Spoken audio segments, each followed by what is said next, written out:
and on behalf of Natasha Williams and myself, welcome to the Valagula Theater Company's production of Marx in Soho. Thank you very much for coming. I didn't even yell at you guys. There's a lot of people. Gosh, you really kicked our butts tonight at the box office. That's good. That's a good thing. Because, we've had Arts and Humanities Month for a while now. Since about '93, and no one really paid attention to it, believe that or not. But this year, President Obama, I don't miss you over there. President Obama signed a proclamation to make October National Arts and Humanities Month. So that's a really great thing for people that love art and the humanities and all that stuff. So thank you for coming out. What we decided to do with this particular project was is take each performance, you probably know this, but for those who don't, each performance of this particular production and have it hosted by and benefiting a nonprofit organization that either deals with homelessness or poverty or the environment, social justice, things like this.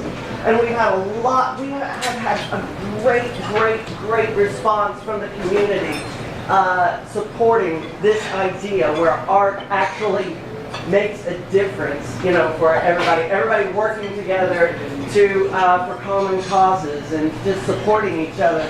So far, tonight, as you know, is our final night, and this is a lovely way to send it out with all you guys. So far, we have seen a Pay What You Can performance that benefits Ann Feeney, who is a union singer who has been diagnosed with cancer and really needs some support with medication and stuff like that. That was really awesome. Then we had the UK and BTCT Student Socialist Union. The kids came out that night and it was really awesome.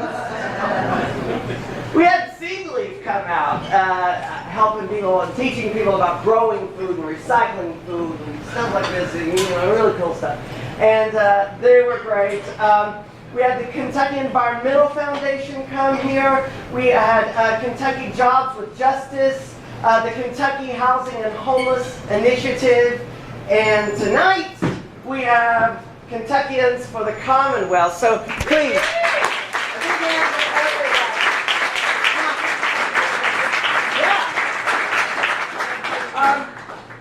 It's a long curtain speech.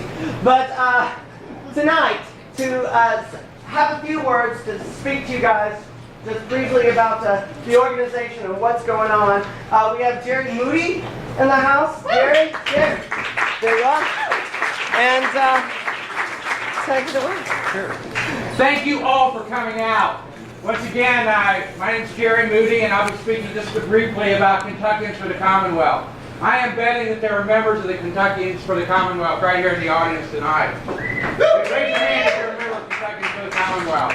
Kentuckians for the Commonwealth is 7,500 citizens of Kentucky who were formed together originally back 30 years ago over in Pikeville working against the Broad Form D. We won that Broad Form D battle. And, we got to thinking, hey, maybe this democracy thing works. And so we started spreading across the state, registering people to vote, to protect our mountains in eastern Kentucky. But one of the things we noticed along the way, there were so many people that were not allowed to vote. That they were disenfranchised because they had committed some crime when they were younger. And so another project that we're working on with Kentuckians for the Commonwealth is to make sure and try to get the vote back for all of our former felons who have done their time. They paid their debts to society. There's only one other state in the Union that does not allow the former felons to work. So we are so behind the ball. These laws date back to Jim Crow laws. And so I'd like to invite you all to join Kentuckians for the Commonwealth if you're not members already. We will have membership forms here at the end of the evening. You can sign up for a minimal cost to help us do this work. Because we're not like a political party that is only here during the election time. We work 24/7, 365 days a week. Well, maybe we take our birthday off. But other than that, we work it constantly. We're proud sponsors of I Love Mountains Day that happens in Frankfurt every year. Every time that the legislature is in-house in Frankfurt, we are there with them, with citizens out with citizens, out lobbying just with citizens. And the politicians actually appreciate the fact that it's common citizens lobbying instead of lawyers. Let me thank you once again. Thank you, Natasha. Thank you.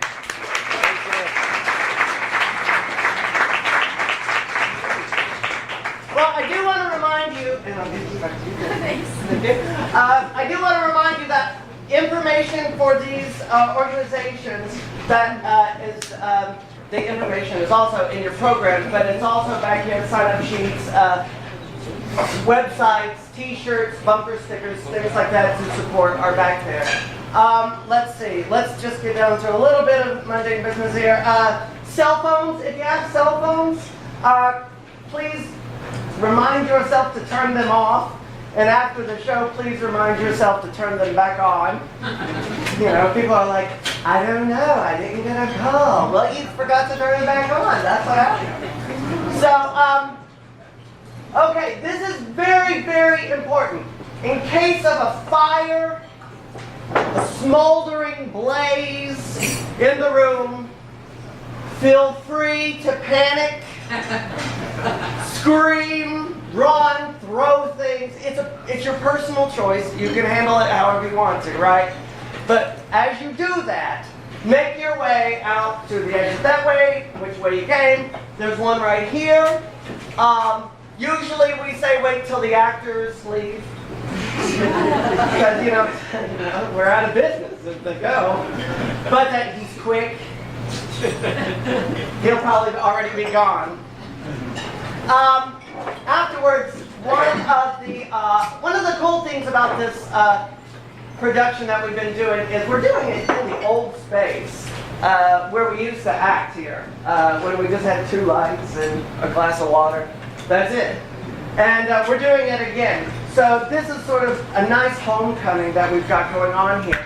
But another one of the really cool things that we've been doing for this one is we're taking group photos at the end of the show and posting it everywhere so people can see who came and who came out to support.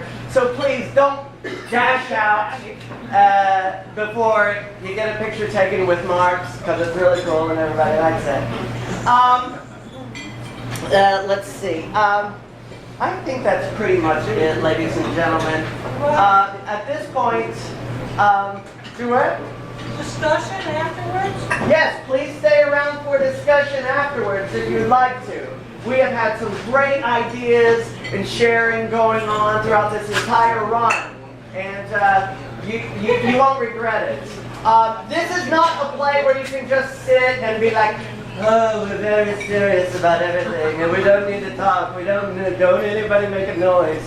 If you agree, here. If you don't, that's fine too. I mean, nobody's throwing tomatoes tonight.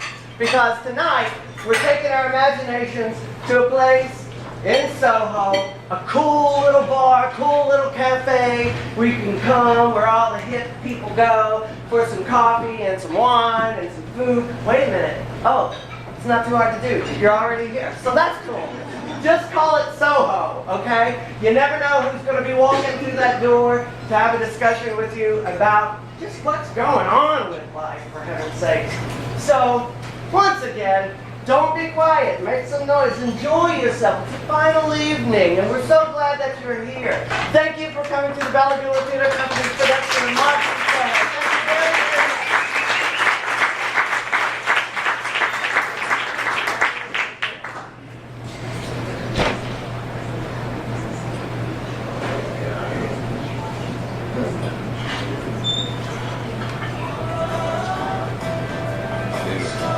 Thank you very much. How are you? Oh, I'm just fine. Just fine. Couldn't be better than that.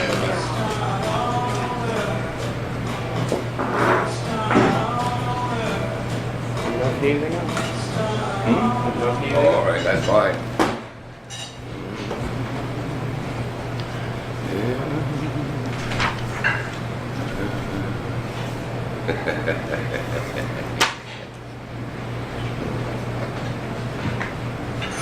Oh, thank God, an audience. It's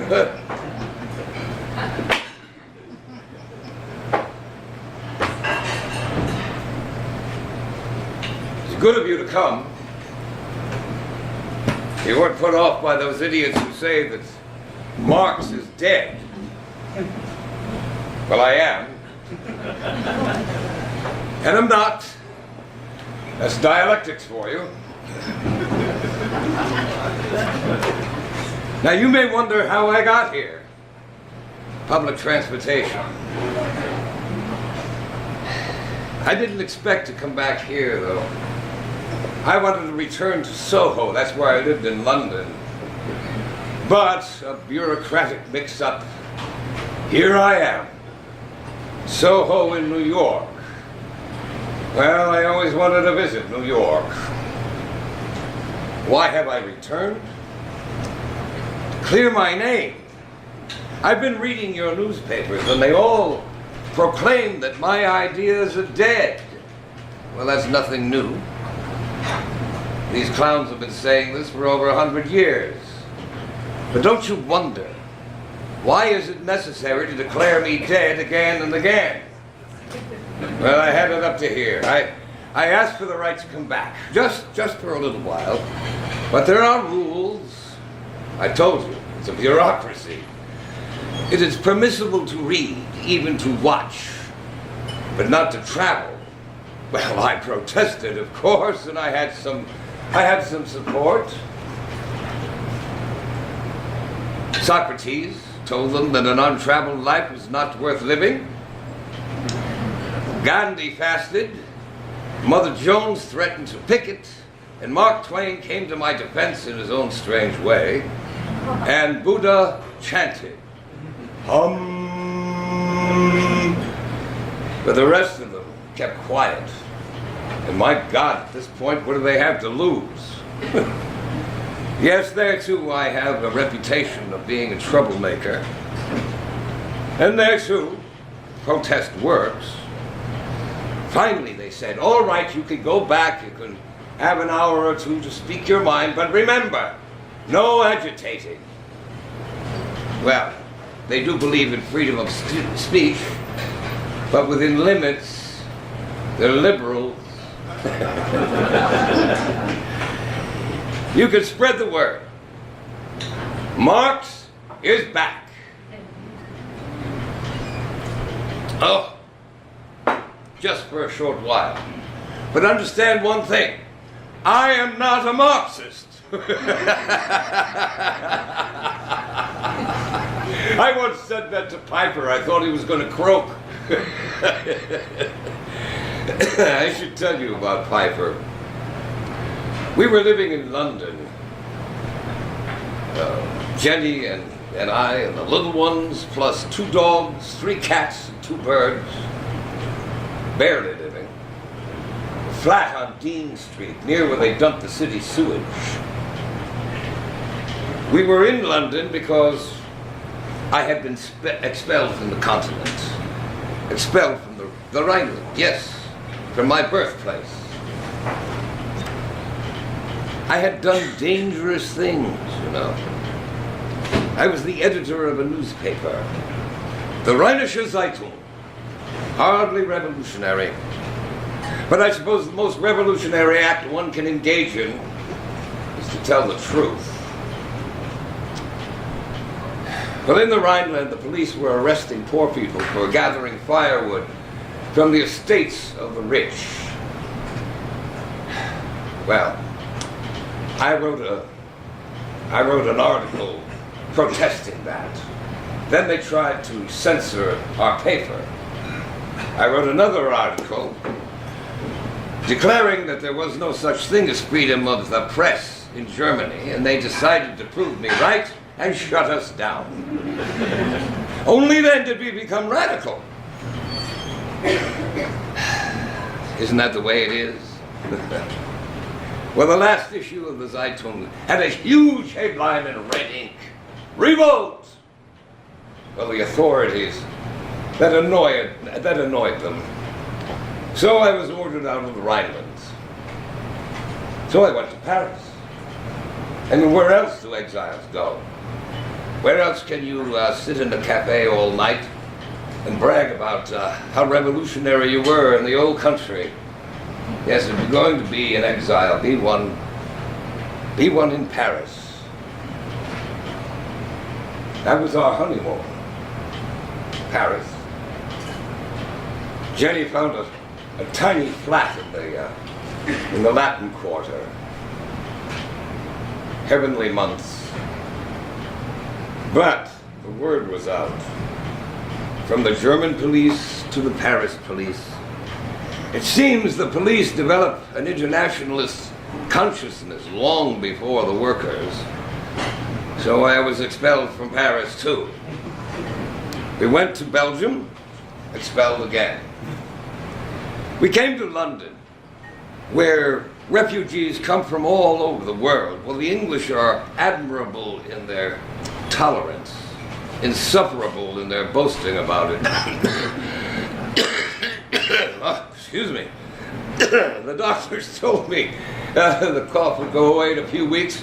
That was in 1858. But I was telling you about, about Piper. You see, in London, the political refugees from all over the world used to march in and out of our flat. And Piper was one of them. He buzzed around me like a hornet. He was a flatterer, a sycophant. He would station himself 6 inches in front of me so that I could not evade him. And then he would quote my writings to me. I would say, Piper, please don't quote me to myself. Well, he had the audacity to say, thinking it would please me, that he would translate Das Kapital into English. Oh, the man couldn't speak one sentence of English without destroying it. Oh, God, and English is such a beautiful language. It's Shakespeare's language. If Shakespeare had heard Piper speak one sentence in English, he would have taken poison. But Jenny felt sorry for him. Well, she liked to invite him to our family dinners, and one evening Piper came and announced the formation of the Marxist Society of London. The Marxist Society, I asked, what is that? Well, we meet each week and discuss another of your writings. We read aloud, examine sentence by sentence. That's why we call ourselves Marxists. And we believe completely and wholeheartedly in everything you have written. Completely and wholeheartedly, I asked. Yes, he said. And we would be honored, Herr Dr. Marx. He was always calling me Herr Dr. Marx. If you would address the next meeting of the Marxist Society. I don't think I can do that. Why, he asked. Because I am not a Marxist.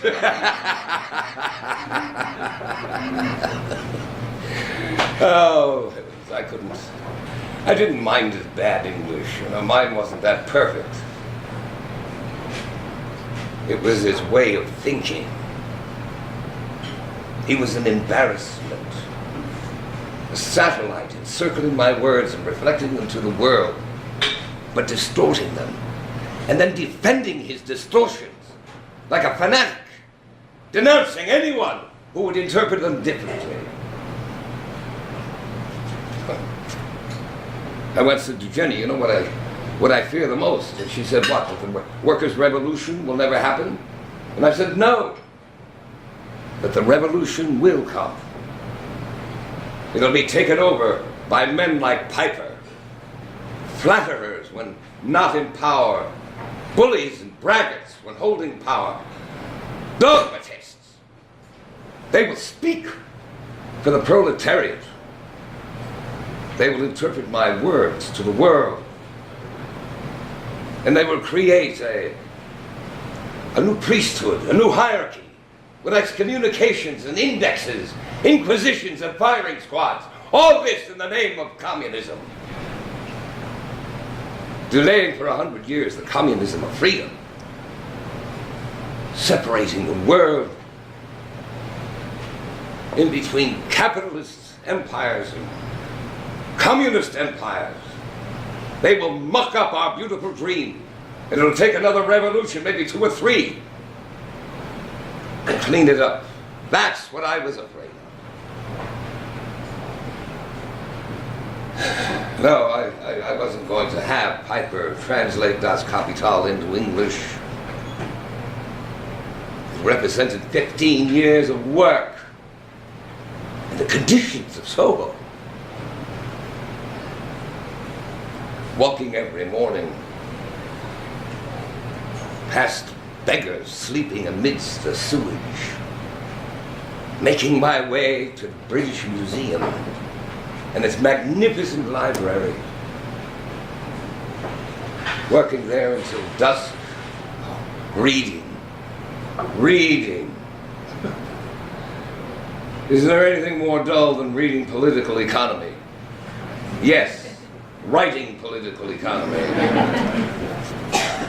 Then home through the darkening streets, listening to the vendors calling out the prices of their wares. Veterans of the Crimean War, some blind, others without legs, begging for pennies in the foul air. Yes. The poor smell of London. Well, my critics, trying to minimize what had gone into Das Kapital, would say, as they always say about radical writers, oh, he must have had a dreadful personal experience.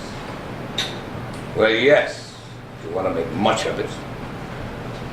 That walk home through Soho is what fueled the anger that went into Das Kapital.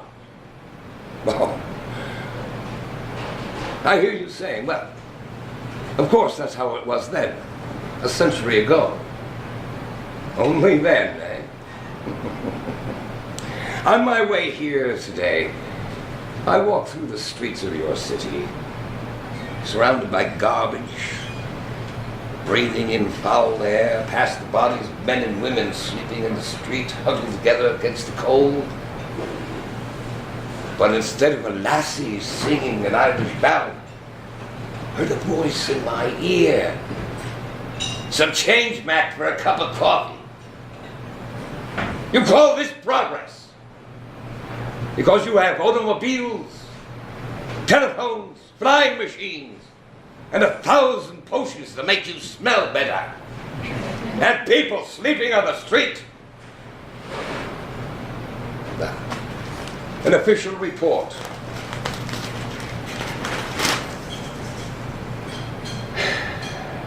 The United States gross national product, yes, gross, last year was $7,000 billion. Most impressive. But tell me, where is it?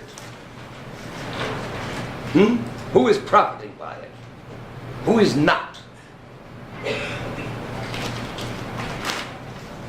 Less than 500 individuals control $2,000 billion in business assets.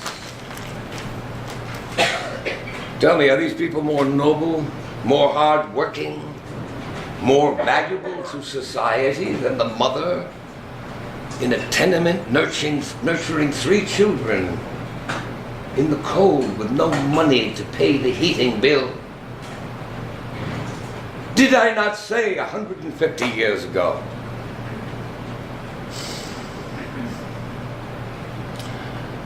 That capitalism would create a huge amount of wealth, but this wealth would be confined to fewer and fewer hands. One more little report. I'm sure you'll get a kick out of this. Giant merger of Chemical Bank and Chase Manhattan Bank. 12,000 workers will lose jobs. Stocks rise. And they say my ideas are dead, eh?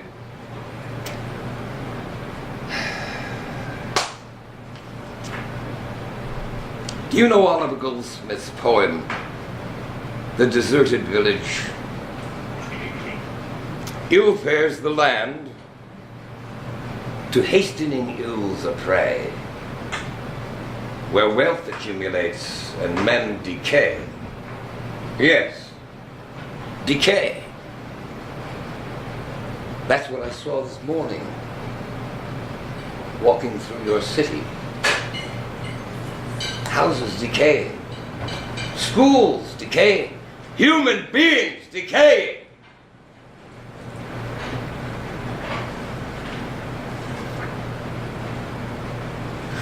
I was suddenly surrounded, after a bit, by men of obvious wealth, women in jewels and furs. But suddenly I heard the sound of a siren. Was violence being done somewhere nearby? Was a crime being committed? Was someone trying to take part of the gross national product illegally from those who had stolen it legally? Ah, the wonders of the market system. Human beings reduced to commodities.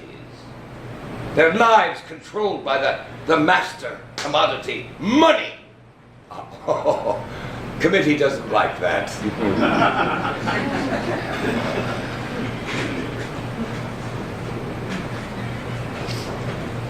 In that little flat in Soho,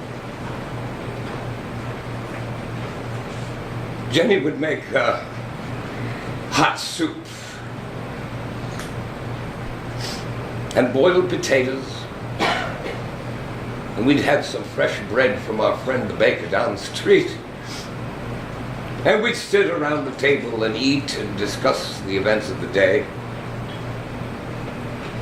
the Irish struggle for freedom, oh, the latest war, the stupidity of our country's leaders, and a political opposition confining itself to pips and squawks, and a cowardly press.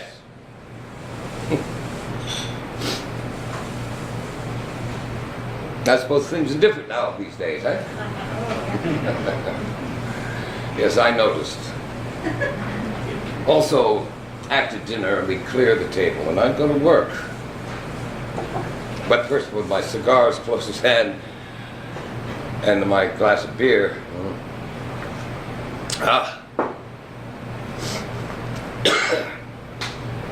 Yes, I'd work until 3 or 4 in the morning, and my books would be piled up on one side of the table. The parliamentary reports would be piled up on the other, and Jenny would be at the other end of the table transcribing. You see, my handwriting was terrible. And she would rewrite every word of mine. Can you imagine a more heroic act?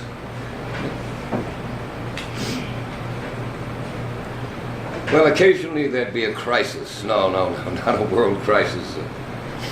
A book would be missing. And one day I couldn't find my Ricardo. And I asked Jenny, where is my Ricardo?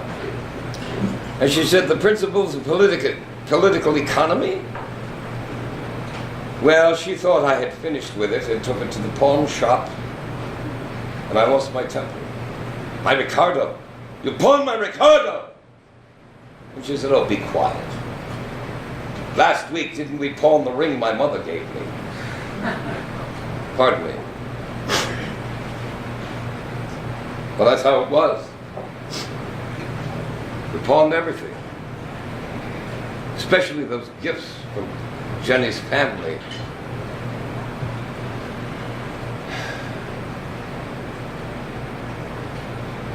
When we ran out of those gifts, we pawned our clothes.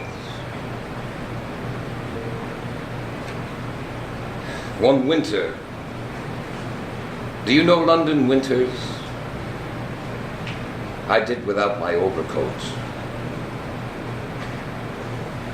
Another time I walked out of the house and my feet began to freeze on the snow. I suddenly realized I wasn't wearing any shoes. We had pawned them the day before.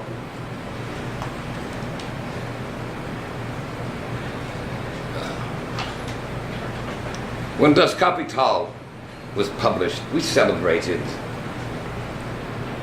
But Engels had to give us money so we could go to the pawn shop and retrieve our linens and dishes for the dinner. Engels was a saint. There's no other word for it. When they cut off our water and our gas and the house was dark, our spirits rather low, Engels paid the bills. When his father owned factories in Manchester, yes, capitalism saved us. But he didn't always understand our needs. We had no money for groceries, but he kept sending crates of wine. And one Christmas, when we had no means to buy a Weihnachtsbaum, a Christmas tree, Engels arrived with 6 bottles of champagne. So we imagined a tree, formed a circle around it, drank champagne, and sang Christmas songs. Oh, Tannenbaum. Well, I knew what my revolutionary friends were thinking. Marx the atheist with a Christmas tree. Yes, I did describe religion as the opium of the people. But no one has ever paid attention to the full passage. Religion is the sigh of the oppressed creature, the heart of a heartless world, the soul of soulless conditions. It is the opium of the people. True opium isn't the solution, but it might be necessary to relieve pain. And don't I know that from my boils? And doesn't the world have a terrible case of boils?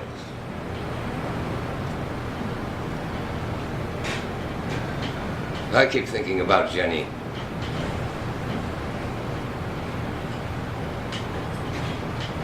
How she packed all our possessions and brought our 2 girls, Jennikin and Laura, across the channel to London. And gave birth 3 times in our miserably cold flat. Nursed those babies and tried to keep them warm. And watched them die one by one. Guido. He hadn't even begun to walk yet. And Francesca, a year old. I had borrowed £3 to pay for her coffee. As for Moosh, he lived for 8 years. But there was something wrong from the start. He had a very large, handsome head, but the rest of it never grew.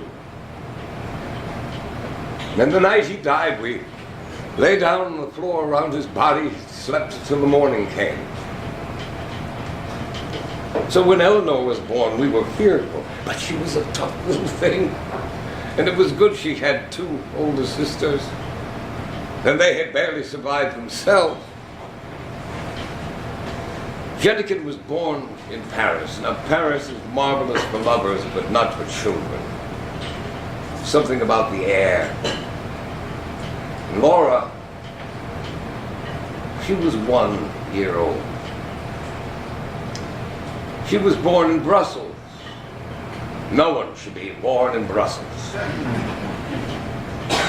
Now, in London, we had no money, but we always had our Sunday picnics, and we'd walk an hour and a half into the countryside, Jenny and I and the girls in Lincoln. I'll tell you about her. Lincoln would make a roast veal, and we would have tea, fruit bread, cheese, and beer. Eleanor was the youngest, but she did drink beer.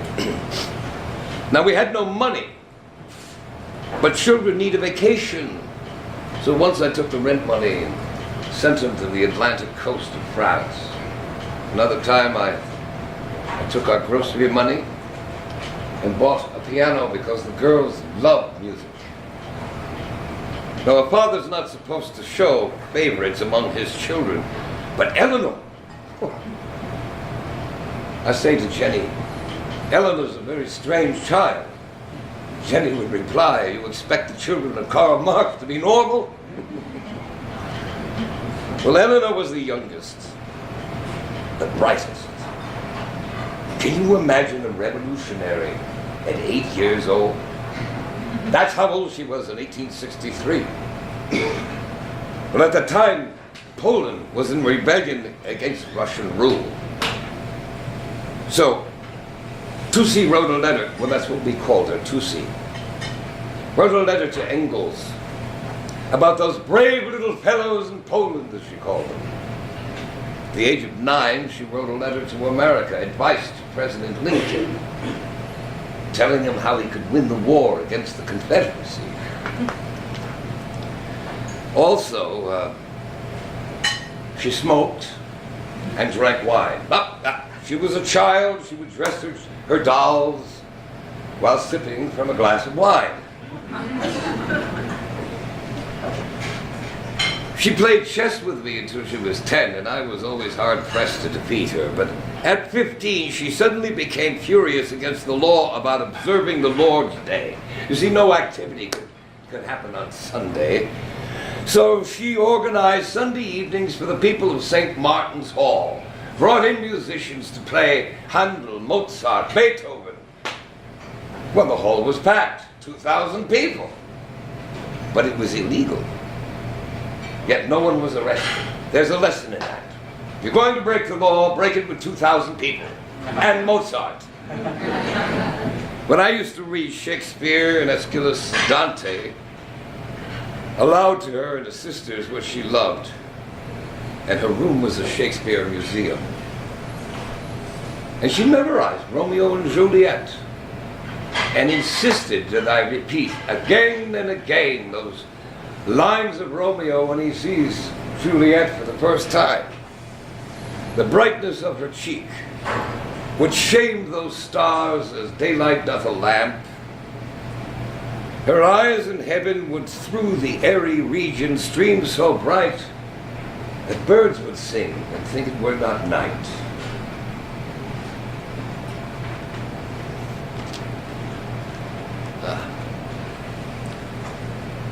Truth be told, Tussi was not easy to live with. Oh, no. Do you know how embarrassing it is to have a child who finds flaws in your presentations? She would argue with me about my writings. For instance, my essay on the Jewish question. Why do you single out the Jews as representatives of capitalism? They're not the only ones who are poisoned by industry and greed. Well, I tried to make her understand. I said, I'm not singling out the Jews, I'm just using them as a vivid example. And her answer to me was to start wearing the Jewish star. I am a Jew, she announced. Well, what could I say? I shrugged my shoulders and Eleanor said, that is a very Jewish gesture. She could be very annoying. Well, Tussi knew my father had converted to Christianity. Well, you see, it wasn't very practical to be a Jew in Germany. Well, is it ever practical to be a Jew anywhere?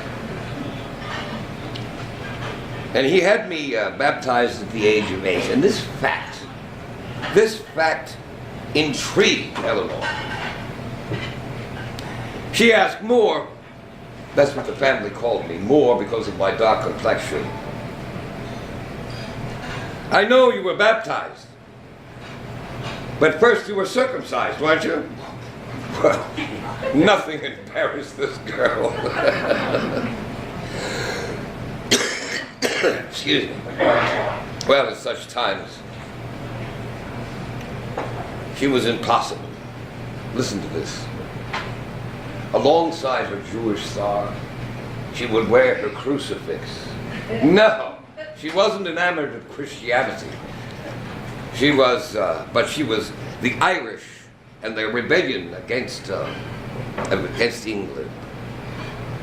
Now, she learned about the Irish struggle from Lizzie Burns. That was Engels' love. Lizzie was a mill girl and she couldn't read. Engels spoke 9 languages. Now, you might think it would make it difficult for them to communicate. But they loved one another. Now, Lizzie was active in the Irish struggle, and Tussie would visit. And they would sit on the floor,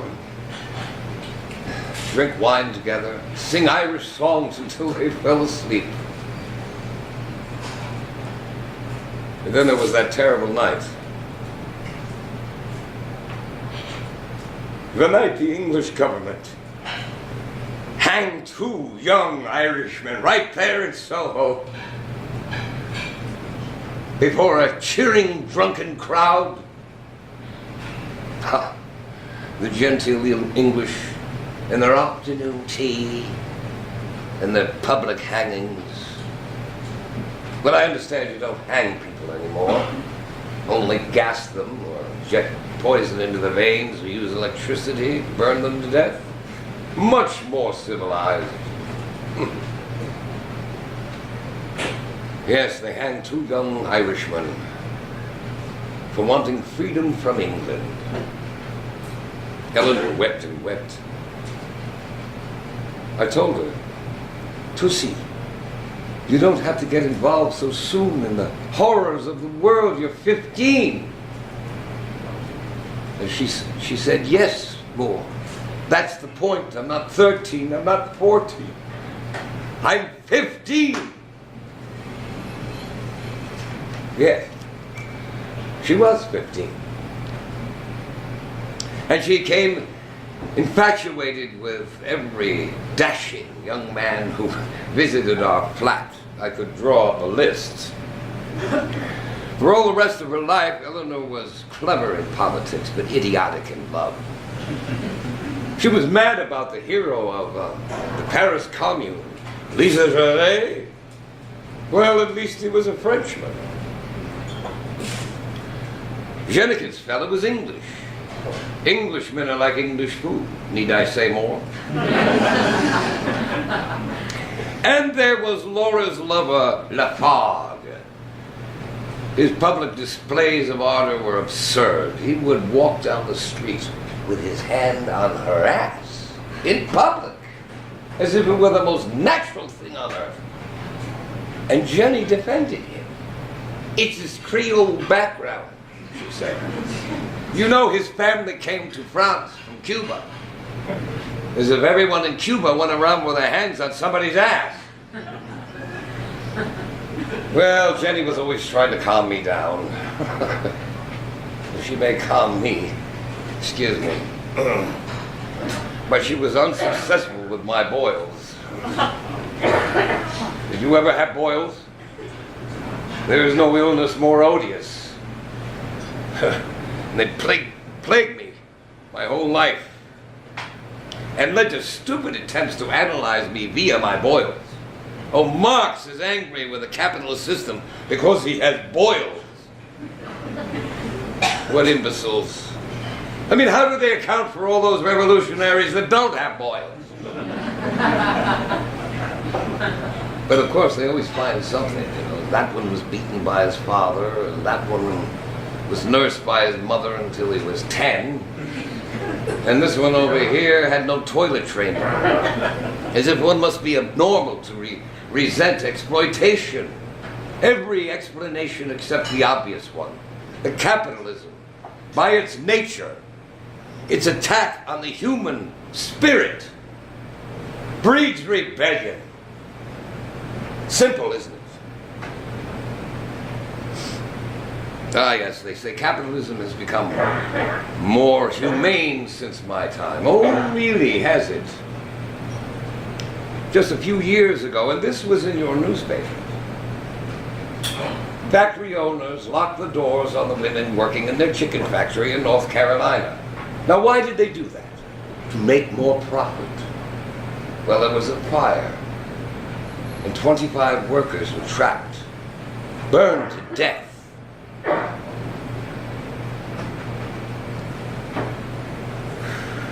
You know, perhaps my anger did inflame my boils, but try working. Try sitting and writing with boils on your ass. And don't tell me about doctors. They knew less than I did, much less, because the boils were mine.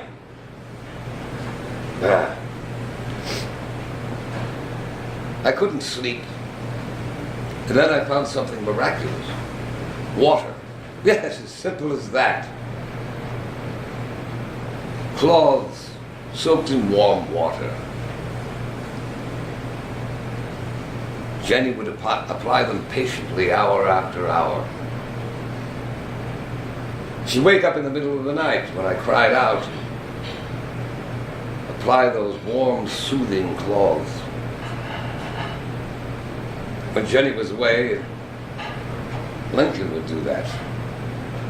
Yes, Lincoln.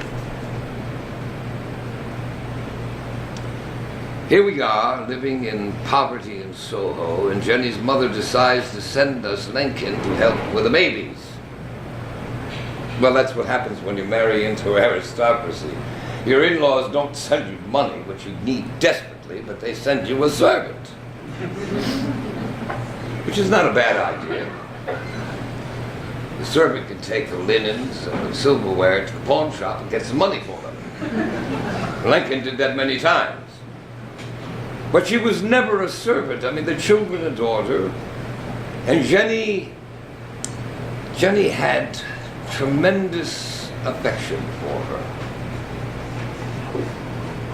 When Jenny got sick, Lincoln was right there, attending to every need. But yes, her presence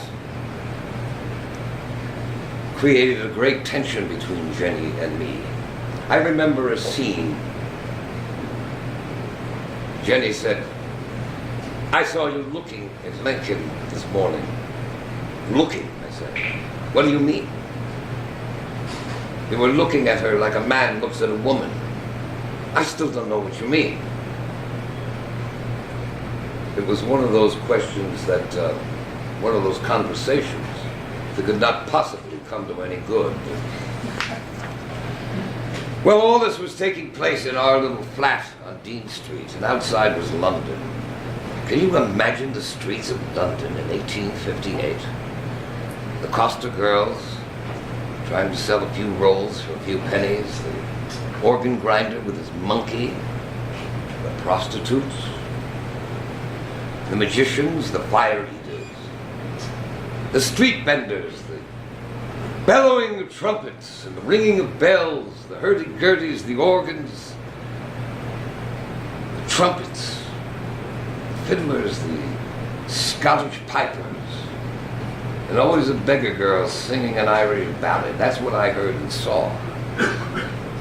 Walking home from the British Museum under the lamplight that had just been lit until I got to Dean Street and made my way through the mud and the sewage, thinking about how much care was taken in paving the roads of the wealthier districts. Well, I suppose it was only fitting for the author of Das Kapital to have to slog through shit while writing his denunciation of the capitalist system. Jenny didn't sympathize with my complaints about having to wade through the mud and the sewage on the street. She said, that's how it feels when I read Das Kapital.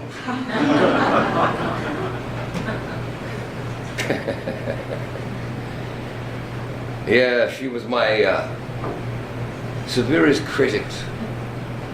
Unsparing. Honest, you might say. Is there anything more outrageous than an honest critic? Well, the book troubled her. Yes, Das Kapital.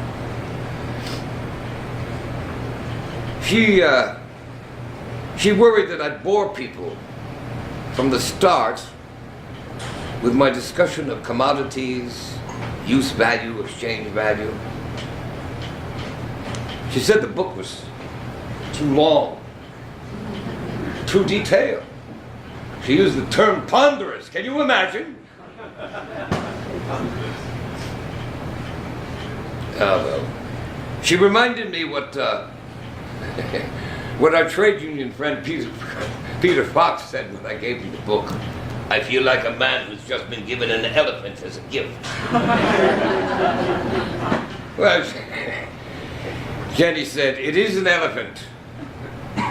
But I tried to tell her, it isn't the Communist Manifesto, which was intended for the general public. It's an analysis. And she said, well, let it be an analysis, but let it cry out like the manifesto. A specter is haunting Europe. The specter of communism. Yes, she said, that excites the reader. The specter is haunting Europe. And then she read me the first few words, lines in Das Kapital, just to annoy me, I'm sure.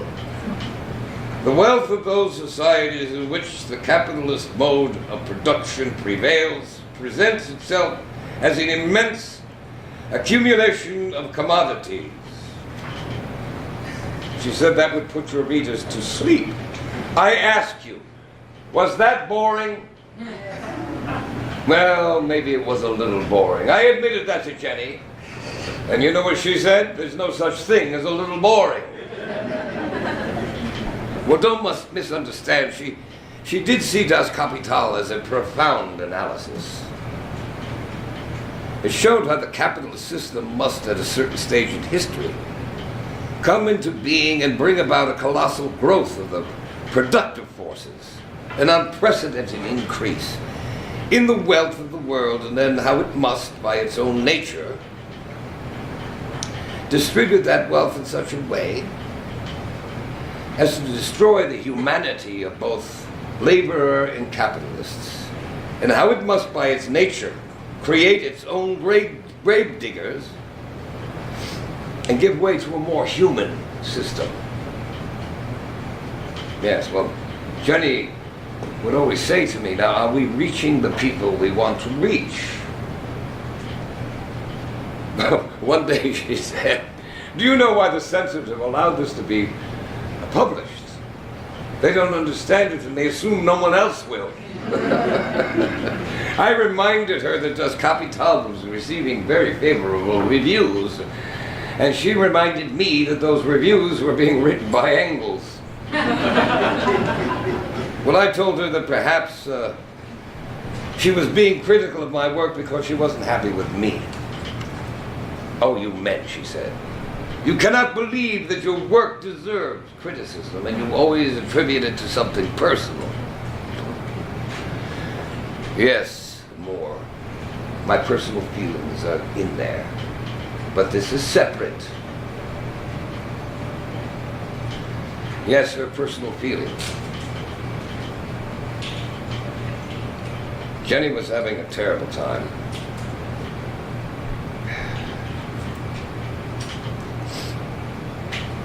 I suppose I was responsible. But I didn't know how to ease her anguish. You have to understand, when Jenny and I fell in love, I was 17, she was 19. Oh, she looked marvelous. Auburn hair, dark eyes. Well, for some reason, her family took a liking to me. They were aristocrats. Aristocrats are always impressed with intellectuals.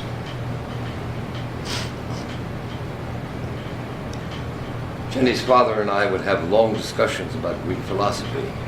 Well, I had done my doctoral thesis on Democritus and Heraclitus. I was beginning to realize that up to now, philosophers had only interpreted the world, and the point was to change it. So when I was expelled from Germany, and Jenny followed me to Paris, and we were wed, she gave birth to Jennikin and Laura. that we were happy in Paris, living on nothing, meeting our friends in cafes, they too living on nothing. What a bunch we were. Bakunin, the huge, shaggy anarchists. Engels, the handsome atheist. Heine, the saintly poet. Oh, and Steiner, the total misfit. And then there was Proudhon, who said property is theft, but wanted some. Now, being poor in Paris is one thing, and being poor in London is another. We moved there with 2 children, and soon Jenny was pregnant again, and sometimes I think she blamed me for having to raise our children in a damp, cold flat where everyone was sick all of the time. Jenny came down with smallpox, but she recovered. But it left pockmarks on her face. I tried to tell her she was still beautiful, but it didn't help. I wish you could know Jenny. What she did for me cannot be calculated. But she accepted the fact that I could not, like other men, apply for a job. Well, I did once. I applied for the railway for a position as a clerk. Let me read you their response. Dr. Marx, we are honored with your request for a position here. We have never had a doctor of philosophy working for us as a clerk. But the position requires illegible handwriting, so we must regretfully decline your offer.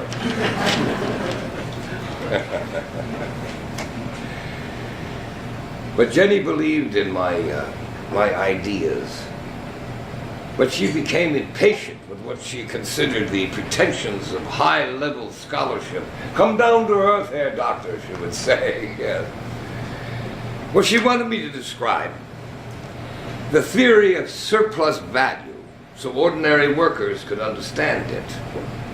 I told her no one can understand it without first understanding the labor theory value and how labor power is a special commodity whose value is determined by the cost of the means of subsistence and yet gives value to all other commodities.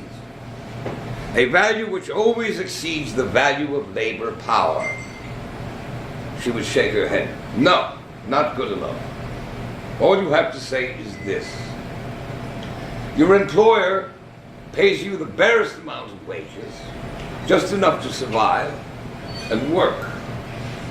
But out of your labor, he makes far more than what he pays you, and therefore he gets richer and richer, and you stay poor.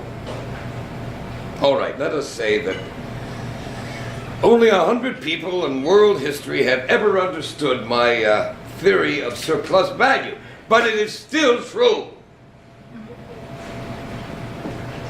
Not long ago, I was reading the reports of the United States Department of Labor, and there you have it. Your workers are making more and more products and getting less and less in salary. And what is the result? Just as I had predicted. Now the richest 1% of the American population owns 40% of the nation's wealth. And this in the great model of world capitalism. The nation that not only robbed its own people, but sucked in the wealth of the rest of the world. But Jenny was always trying to simplify ideas that were by their nature complex. She accused me of being a scholar first and a revolutionary second. She said, forget your intellectual readers, address the workers. She called me arrogant and intolerant. Why do you attack other revolutionaries more vehemently then you attack the bourgeoisie. But Proudhon, for instance, the man did not understand that we must applaud capitalism for their development of giant industries and then take it over. Proudhon thought that we must retreat into a simpler society. And he wrote a book, The Philosophy of Poverty, and I replied with my own book, Poverty of Philosophy, which I thought was rather clever, but Jenny thought was insulting. But I suppose Jenny was a far better human being than I could ever be. She encouraged me to get off me behind and involve myself in the cause of the London workers. And she came with me when I was invited to address the first meeting of the Internationalist Working Men's Association. I believe that was in the fall of 1864. 2,000 people were packed into St. Martin's Hall. The workers of all countries must unite against foreign policies which are criminal, which play upon national prejudices, which squander in wars the people's blood and treasure. We must combine across national boundaries to vindicate the simple laws of morals and justice in international affairs. Workers of the world, unite!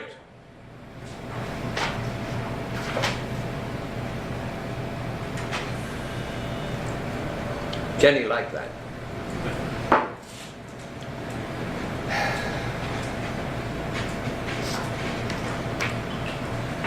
She kept the pamphlet going, and the water cut off and the gas cut off, but she never tired of the subject of female emancipation. She said that the vitality of women was being sapped by them staying at home, darning socks and cooking. So she refused to stay at home. She accused me of being theoretically an emancipationist, but practically ignorant on the problems of women. You and Engels, she said, you write about sexual equality, but you do not participate. Well, I refuse to comment on that. Now, she supported with all her heart the Irish struggle against England. Queen Victoria had said, "These Irish are really abominable people, not like any other civilized nation." So Jenny wrote a letter to the London newspapers. England hangs Irish rebels who wanted freedom from England. Is England a civilized nation?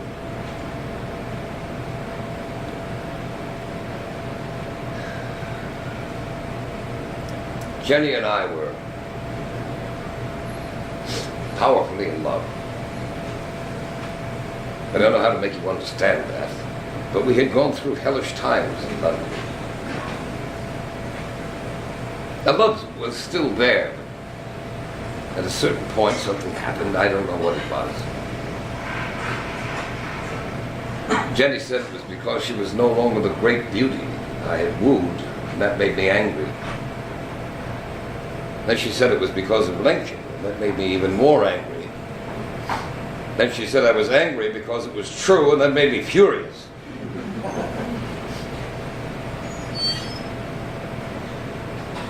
Yes, yes. They claim that since the collapse of the USSR, communism is dead. Do these idiots know what communism is? Do they think a system run by a thug and who kills his fellow revolutionaries is communism? Schusskeiten. That's German. I won't explain.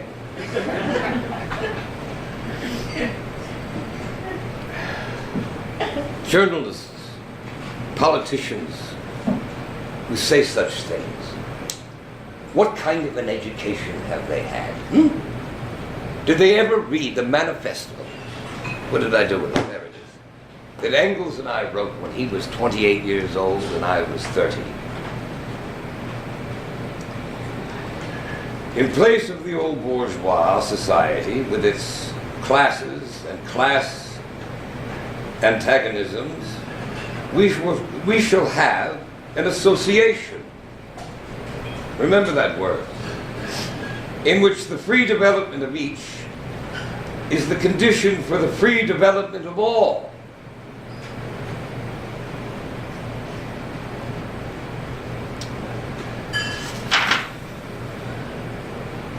Do they understand? Do they understand the object of communism? Freedom of the individual to develop himself or herself as a compassionate human being. Do they think that someone who calls himself a communist or a socialist and acts like a gangster understands what communism is? To shoot those who disagree with you, is that the communism I spent my life for?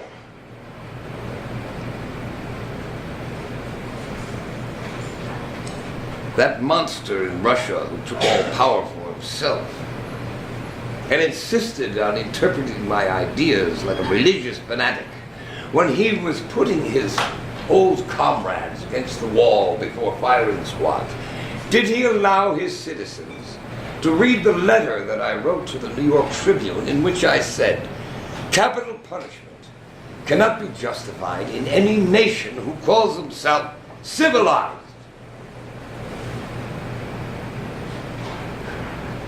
Here in America, your prisons are crowded. So who is in them, eh? The poor. Now some of them have committed violent and terrible crimes, but most of them are just ordinary robbers, thieves, sellers of drugs. They believe in the free enterprise system. They do what capitalists do, but on a much smaller scale. Do you know what Engels and I wrote about prisons? Let me see. Here we go.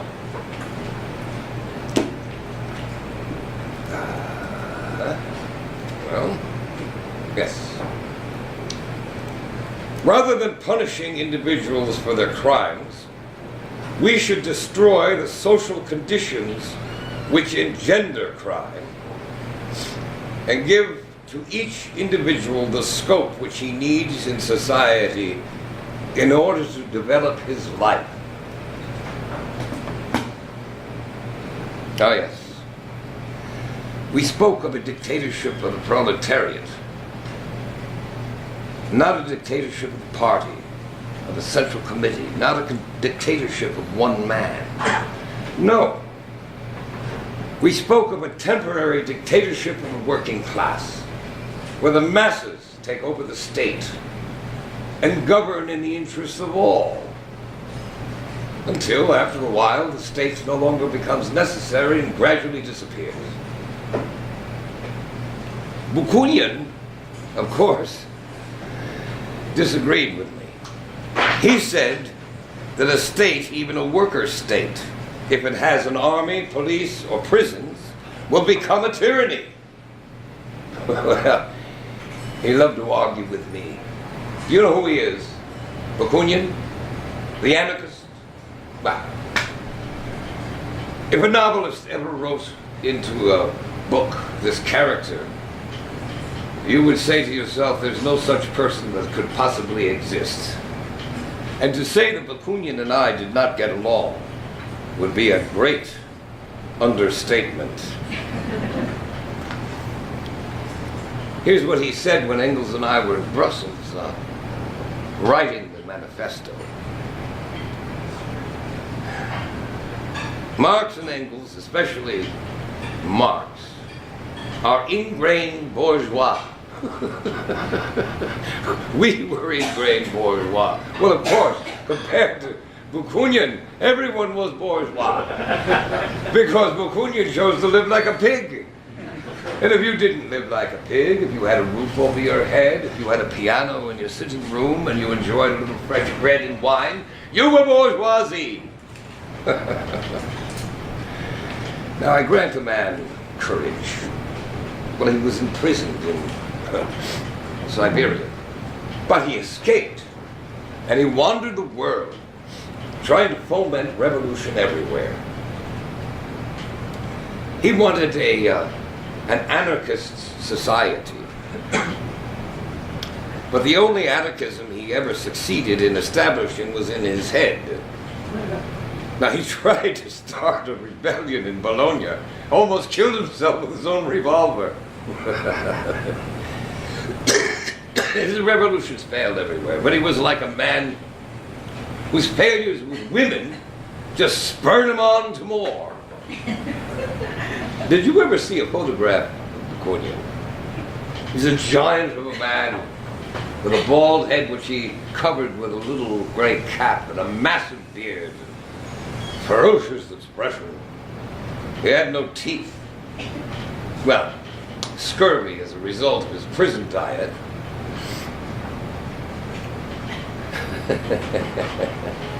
Now, he seemed to live not in this world, though, but in the world of his own imagination. He was oblivious to money. If he had it, he gave it away. If he didn't, he borrowed without any thought of returning it. And he didn't have any home. But you could say that the world was his home. He would appear at a comrade's house and said, "I am here. Where do I sleep? What is there to eat?" And within an hour, he was more at home than his hosts. There was that time in Soho. We were eating dinner. And Bakunin burst in. Well, didn't even bother to knock. But it was his habit to appear at dinner time. Well, we were surprised. We thought he was in Italy. I mean, every time we had heard about him, he was in some far-off land organizing a revolution. Well, he almost knocked the door off its hinges. He came in, looked around, smiled his toothless smile. "Good evening, comrades." And without waiting for a response, he sat down at the table and started devouring sausage and meat in enormous chunks and cheese, stuffing it into his mouth, and glass after glass of brandy. I said, "Mikhail, please, have some wine. We have plenty of that. Brandy's expensive." So he drank some wine, spit it right out, absolutely no taste.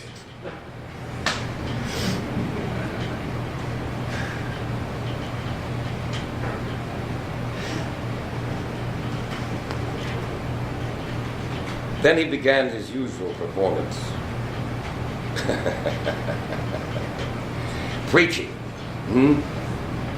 arguing, ordering, shouting, exhorting.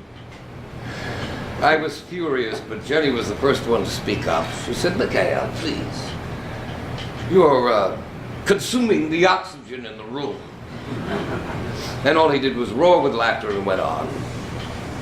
Bakunin's head was full of anarchist garbage, romantic, utopian nonsense. I wanted to expel him from the Internationale, but Jenny said that was ridiculous.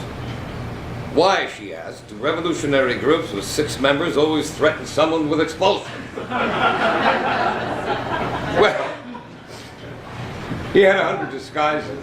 Of course, the police were looking for him in every country in Europe. And when he came to us in London, he was disguised as a priest. Well, he thought he was. He looked ridiculous. Well, he was with us a week. And once we stayed up the whole night arguing and drinking and arguing until neither of us could walk. In fact, I went to sleep in the midst of one of his perorations, but he shook me and woke me up and said, "I have not finished my point." It was that glorious time in the winter of 1871, excuse me, when the Commune had taken power in Paris. Yes, Paris Commune. Bakunin leaped with his whole bulk into that revolution. Well, the French understood him. They had a saying, On the first day of a revolution, Bakunin is a treasure.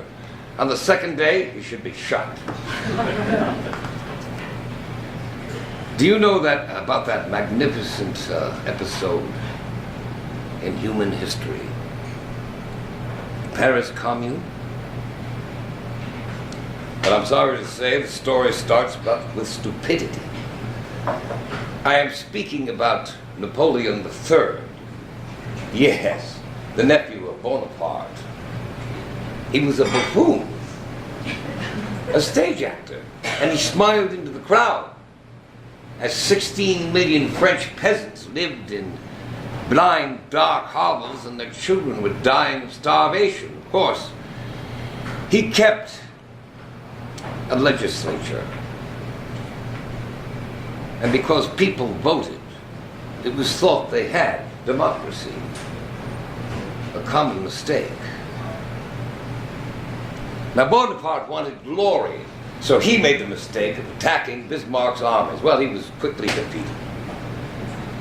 Whereupon, the victorious German army marched into Paris and were greeted by something more devastating than guns. Silence. They saw that the statues of Paris were draped in black. It was immense, invisible, silent resistance. Well, they did the wise thing. They paraded through the Arc de Triomphe and quickly departed. And the old French order, the Republic, liberals they called themselves, they didn't dare come back into Paris. They were trembling with fear because with the Germans gone, Paris had been taken over by the workers, the housewives, the clerks, the intellectuals, the armed citizens. The people of Paris formed not a government, but something more glorious, something governments everywhere fear: a commune, the collective energy of the people, the commune de Paris.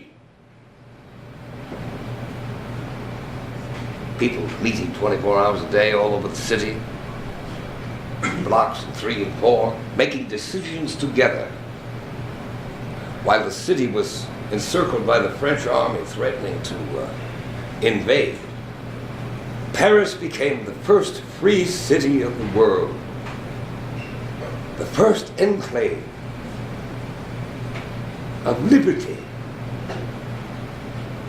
in a world of tyranny. I said to Bakunin, you want to know what I mean by a dictatorship of the proletariat? Look at the Commune of Paris. That is democracy. Not the democracy of England or America, where elections are circuses. And isn't that true? Where voters vote for one or another guardian of the old order, where whatever candidate wins, the rich go on ruling the country. The Commune of Paris, it lived only a few months, but it was the first legislative body to represent the poor. Its laws were for them.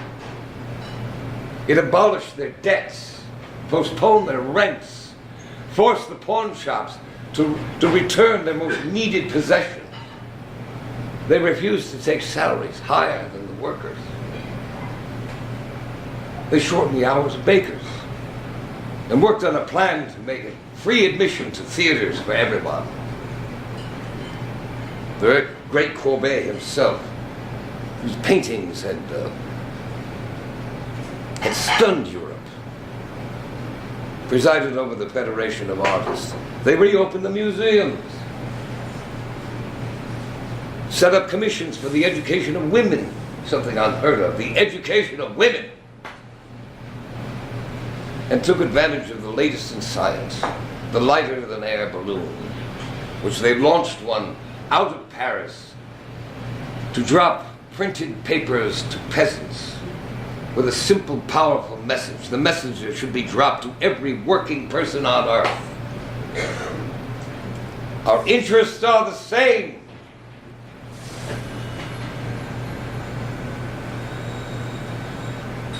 The Commune declared the purpose of schools to teach children to love and respect each other. Now I have read your many discussions of education. Such nonsense. They teach everything needed to succeed in the capitalist world, but do they teach the young to struggle for justice?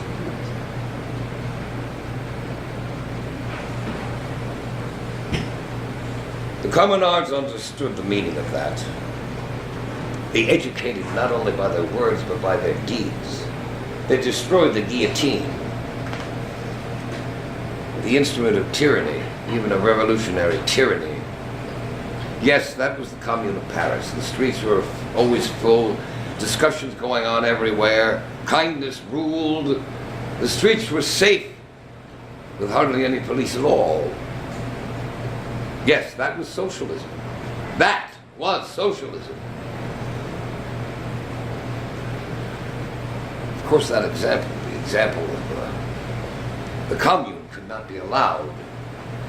And so the armies of the Republic marched into Paris and began to slaughter. They took the leaders of the Commune to Père Lachaise cemetery and put them up against a stone wall and shot them. Altogether, 30,000 were killed.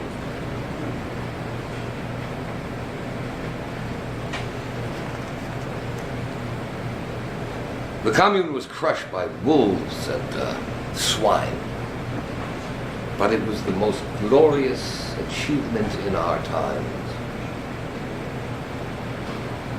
Well, Bakunin and I drank and argued and drank some more. I said to him, Mikhail, you do not understand the concept of proletarian state. We cannot shake off the past in one orgasmic moment. We will have to remake our society with remnants of the old order. That will take time. Bakunin answered, no! The people who overthrow the old order must immediately live in freedom or they will lose it. Well, it began to get personal. I lost my patience and I said, you are too stupid to understand. And the brandy was having its effect on Bakunin too. He said, Marx, you were an arrogant son of a bitch as always. You're the one who don't understand.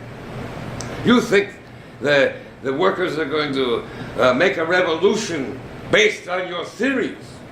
They could care a shit for your theories. Their anger will rise spontaneously, and they will make a revolution without your so-called science. He was getting excited. I spit on your theories. He was a pig. This was too much, and I said to him, Mikhail, you can spit on my theories, but not on my floor. Clean it immediately. There, he said, I knew you were a bully. And I said, yes, and I knew you were a eunuch. Well, he roared, and it sounded like some prehistoric animal. And then he leaped upon me. Oh, you have to understand the man was enormous, and we were wrestling on the floor. We were too drunk to hurt one another. And finally we just lay back, gasping for air and for rest. But then Bakunin, rising like a hippopotamus from a river, unbuttons his trousers and began to urinate out the window. I could not believe what I was seeing. What the hell are you doing, Mikhail? I said. What does it look like I'm doing? I am pissing out your window. I said, no, no, that's disgusting. I am pissing on England. I am pissing on the whole British Empire. I said, no, you're not. You're pissing on my street. Well, he didn't reply. He buttoned his pants and just lay down as soon as snoring. And I lay down as well and was soon unconscious. Jenny found us there together early in the morning when she woke up at dawn. Now they could not allow the commune to live. The commune was dangerous. It was too wonderful and inspiring an example for the rest of the world. So they drowned it in blood. Well, it still happens, doesn't it? I'm sure it does. That whenever, in some corner of the world, the old order is pushed aside, people begin to experiment with a new way of living, people innocent of any ideology, just angry with their lives.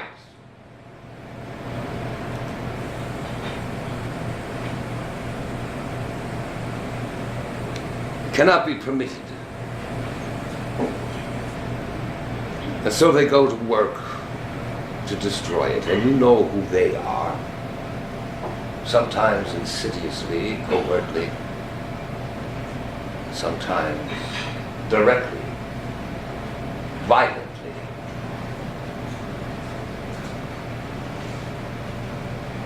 So they keep saying capitalism has triumphed. Triumphed. When 1/4 of American children are born in poverty, 40,000 of them die each year before their first birthday. Yes, capitalism has triumphed. Over whom? You have technological marvels. You have sent men into the stratosphere. But what are the people left on earth? Why are they so fearful? Why are you so fearful? Why do they turn to drugs and alcohol? Why do they go berserk and kill? And it's right here in your newspapers. Your politicians are bloated with pride. The world will now move towards the free enterprise system, they say. What, has everyone gone stupid? Don't they know the history of the free enterprise system?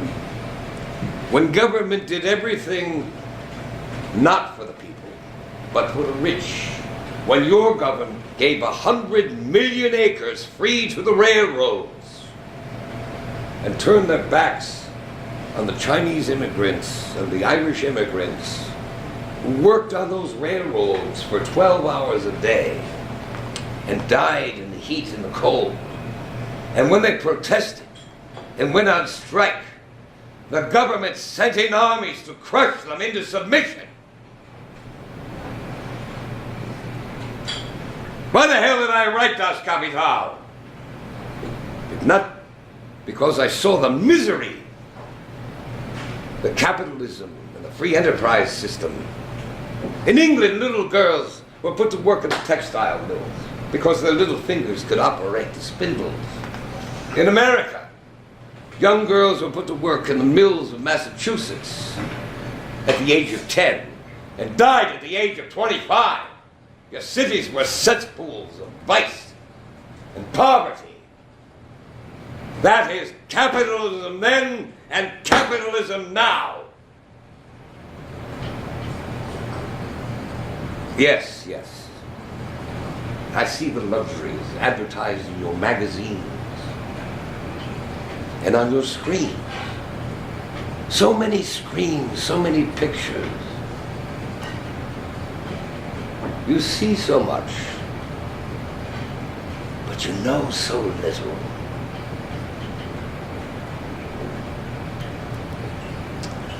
Doesn't anyone read history anymore? What kind of crap are they teaching in the schools? Oh, they're so sensitive.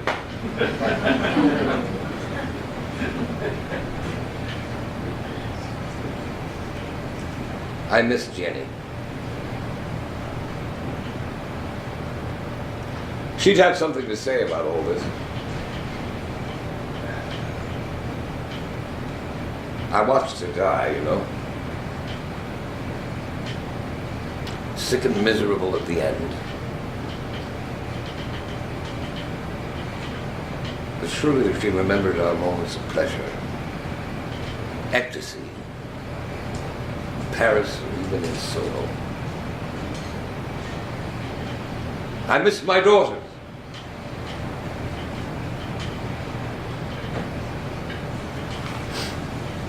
Ah. Anniversary of the Gulf War. A victory short and sweet.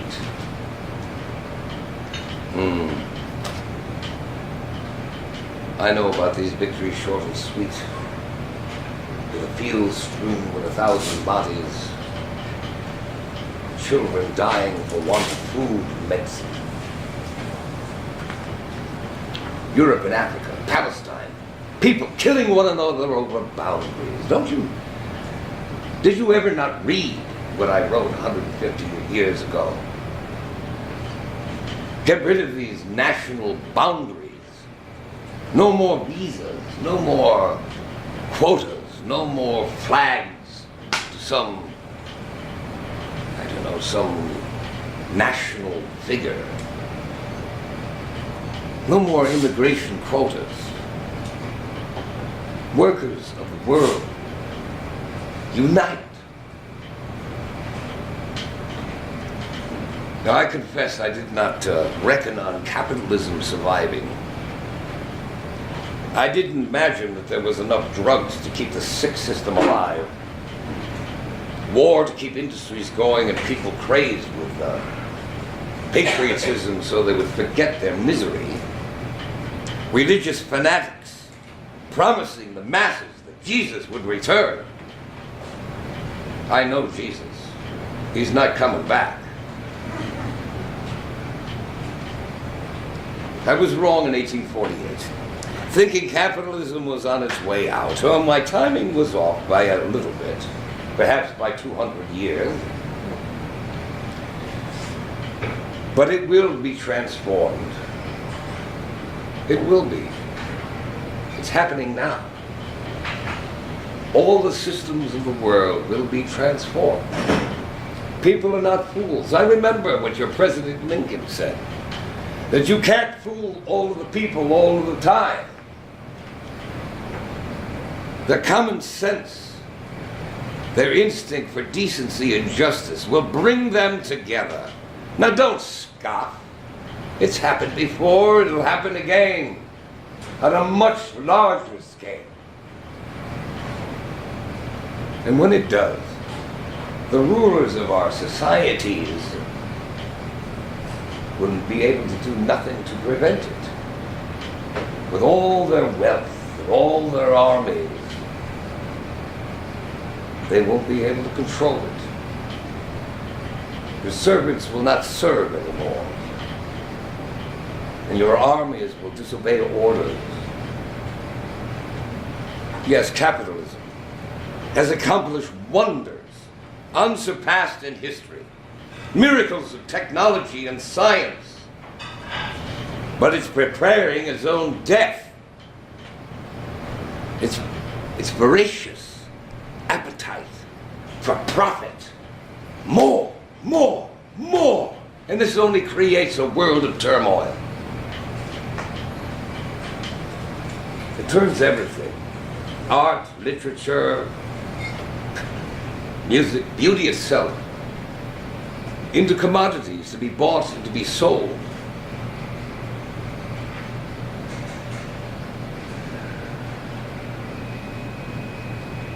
It turns human beings into commodities. And not just the factory worker, the physician, the scientist, the artist, the poet, the actor. All must sell themselves to survive. And what will happen when all these people realize that they are all workers and they all have the same enemy? They will join with others and fulfill themselves. And not just in their own countries. Because capitalism needs a world market. Its cry is, free trade. Because it needs to roam free in the globe in order to make more profit. More.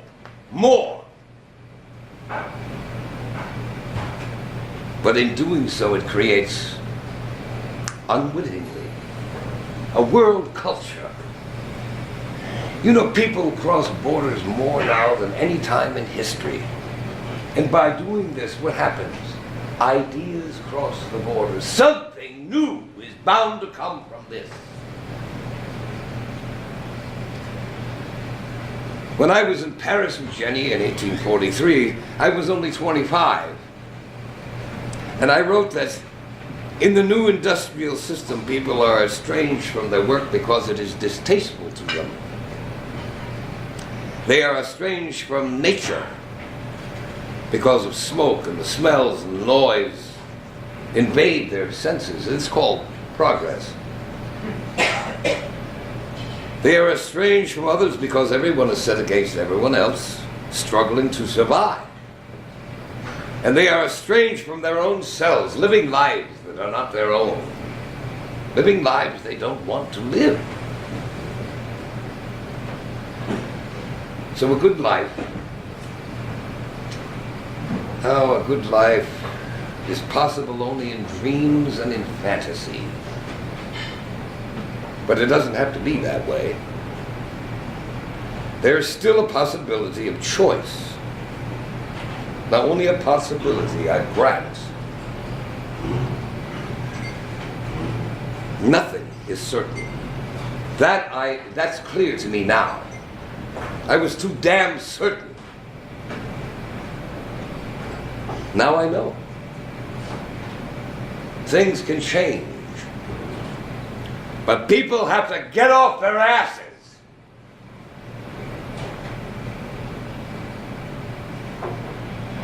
I have a suggestion. Pretend you got boils.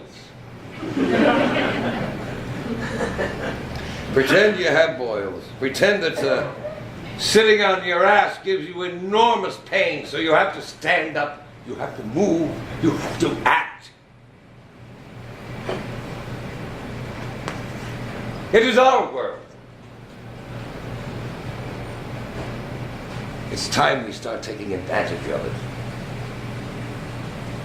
Now let's not speak anymore about capitalism or socialism. Let's just speak of using the incredible wealth of the world for human beings. Give people what they need. Food, medicine, clean air, pure water, trees and grass, pleasant homes to live in, some hours of work, more hours of leisure. And for God's sake, don't ask who deserves it. Every human being deserves it.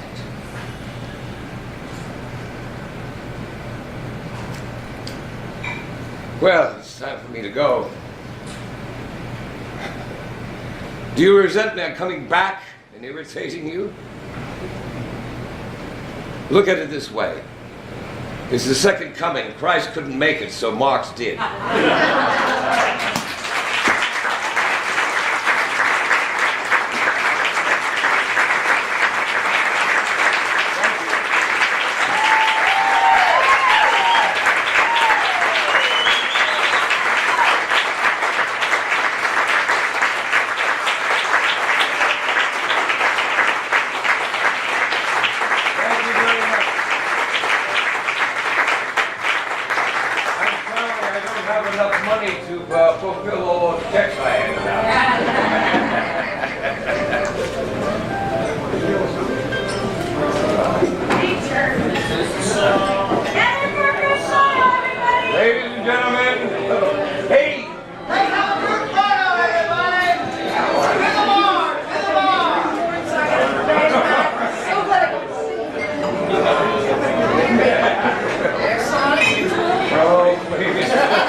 God's sake.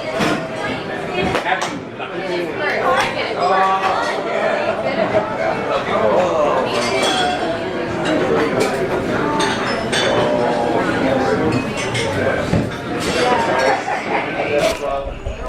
How are you, though? How are you, though? How are you, though? How are you, though? How are you, though?